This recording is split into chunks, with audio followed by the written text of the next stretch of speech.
जितने अरब देश हैं, चाहे सऊदी हो, चाहे यूएई हो, बहरीन हो, कतर हो, जॉर्डन हो, सबने ईरान का लोहा मान लिया।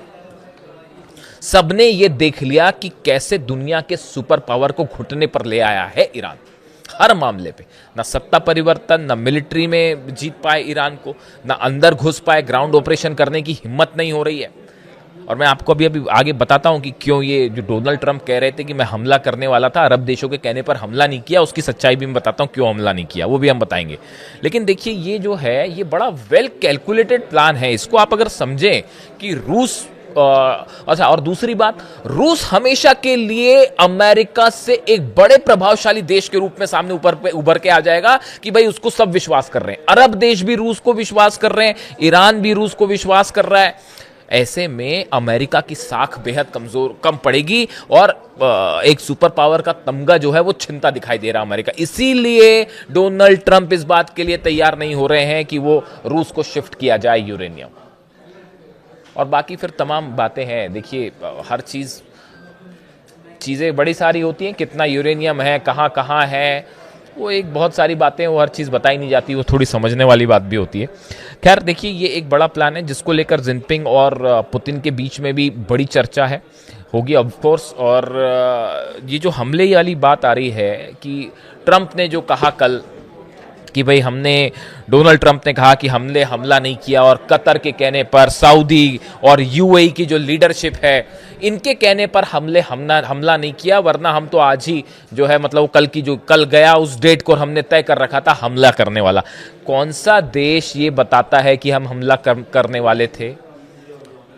कोई बताता है कि अब हमला कब करेंगे, हम करने वाले थे, नहीं करने वाले थे? डोनाल्ड ट्रंप का ये कहना कि हम हमला करने वाले थे ये अपने आप में बड़ा ही हास्यास्पद है। जितने मिलिट्री एक्सपर्ट हैं, वॉर एक्सपर्ट हैं, वो जब इस तरह की डेट रिवील करते हैं डोनाल्ड ट्रंप, तो वो सबके लिए एक जो है बड़ा मतलब क्या बताऊं, मैं तो जितने डिफेंस एक्सपर्ट से बात करता हूं वो सब यही कहते हैं कि भाई डोनाल्ड ट्रंप क्या कह रहे हैं वो वही जान सकते हैं। उन्होंने सब जितने डिफेंस के जितने रूल्स रेगुलेशंस होते हैं या जिनको एक चीजें जो खुफिया स्तर पर रखी जाती है वो कब क्या रिवील कर दे कोई भरोसा नहीं। तो अब उन्होंने कह रहे हैं कि हम सब ने इनके कहने पर जो है हमने हमला नहीं किया, क्योंकि अभी पीछे बातचीत हो रही है और हमें लगता है। अब हकीकत क्या है आप समझिए। दो बड़ी वजह।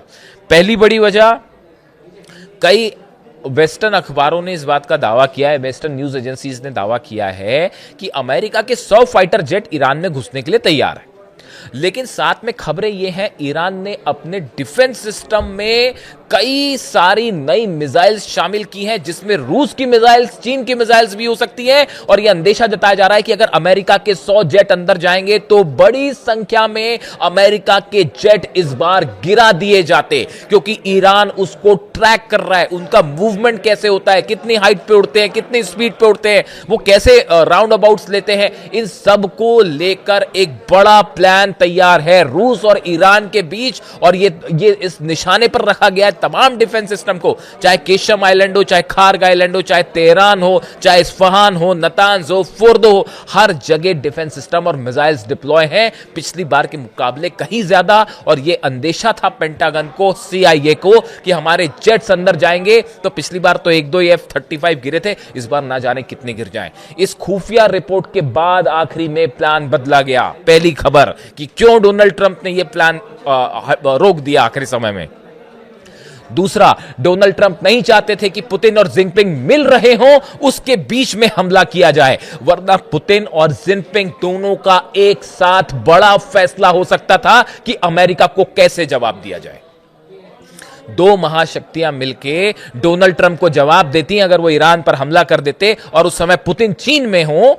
ऐसी स्थिति में हालात बिगड़ सकते थे मिडिल ईस्ट में। इस बात का डर सता रहा था डोनाल्ड ट्रंप को और उनके एडवाइजर्स को, इसलिए हमला नहीं किया गया। तीसरी बात आप सुनिए, आप सोचिए, यूएई के न्यूक्लियर पावर प्लांट पर हमला होता है, और यूएई जो ट्रंप के मुताबिक, और यूएई के जो राष्ट्रपति हैं वो ये कह रहे हैं, सजेस्ट कर रहे हैं कि अभी हमला मत करिए। आप सोचिए किसी देश के न्यूक्लियर पावर प्लांट पर हमला हो जाए और ये लगाए कि ईरान ने हमला किया है, ऐसी सिचुएशन में वो देश का राष्ट्रपति ये कहेगा डोनाल्ड ट्रंप से कि भाई हमला मत करिए। ऐसे हालात में कहने का मतलब ये है कि आप इस बात को समझिए, चाहे अरब सऊदी हो, चाहे यूएई हो, चाहे कतर हो, बहरीन हो, हर देश इस बात को समझ रहा है कि ईरान से जंग का मतलब है पूरा अरब जलेगा। ये बात तय है। और ये वार्निंग शॉट्स थे जो हो सकता है हुती नहीं फायर कर दिया हो, जो न्यूक्लियर पावर प्लांट पर जो मिसाइल गिरी और जो इजराइल में भयंकर बेत शेमेश में धमाका हुआ, ये बता रहा है कि ईरान कितने गुस्से में है और मामला बिगड़ सकता है।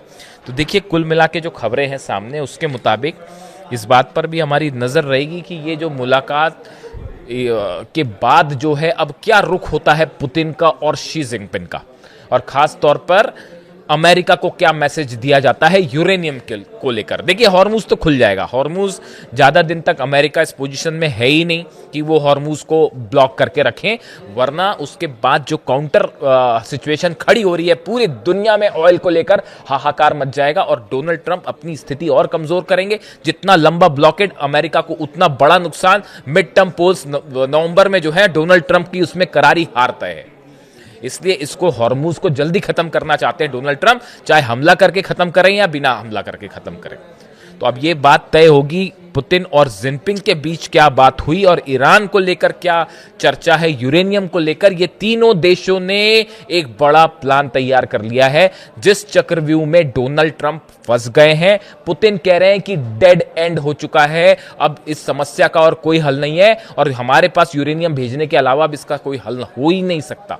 और अगर ईरान इस बात के लिए राजी होता है तो ये ईरान के लिए विन विन सिचुएशन होगी। अपने सैंक्शंस भी हटाएगा ईरान, युद्ध में भी, वो तो पूरी दुनिया देख रही है कि युद्ध में ईरान जीत गया। आपको किसी को डाउट है? किसी को डाउट नहीं है। तो ये ईरान की बहुत बड़ी जीत होगी अगर ये समझौता होता है और यूरेनियम देने के लिए ईरान जो है वो रूस को यूरेनियम शिफ्ट करता है। लेकिन डोनाल्ड ट्रंप मुझे नहीं लगता इसके लिए तैयार होंगे, और अगर होते भी हैं तो समझौता कितने दिन चलेगा ये अपने आप में बड़े सारे इफ एंड बट हैं।